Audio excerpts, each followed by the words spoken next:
Bonjour, aujourd'hui je vais vous présenter la MetaWatch Frame, qui est cette magnifique montre connectée, donc qui est compatible avec iOS et Android.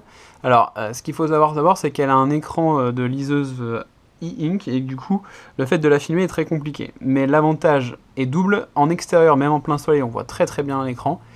Et du coup, en autonomie, elle tient plus de 5 jours, donc c'est vraiment un gros avantage, mais un inconvénient pour la filmer.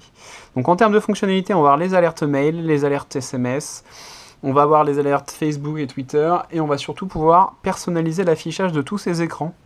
Donc là, par exemple, c'est moi qui ai décidé à gauche de mettre les cours de la bourse, à droite l'heure, et en dessous la météo à l'aval, on voit qu'il fait plutôt moche. Ensuite, on a ici, donc pour les fans de NBA, on a ici les résultats de NBA pour les derniers matchs. Encore un peu de bourse, l'état de la batterie. Donc on peut vraiment tout personnaliser, donc du coup via l'application. Hop.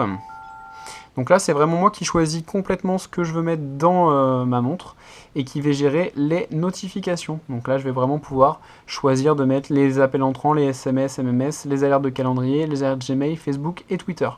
Donc une vraie montre. Alors l'avantage, c'est qu'elle a un bracelet simili-cuir et un entourage métal qui la rend vraiment très très classe. Donc avec un costume, elle est vraiment magnifique. À porter, elle est très agréable puisqu'elle est assez légère.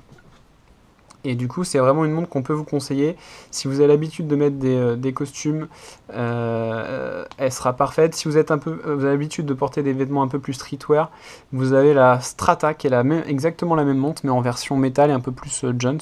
Là, c'est vraiment une belle montre connectée qui propose de bien belles fonctionnalités.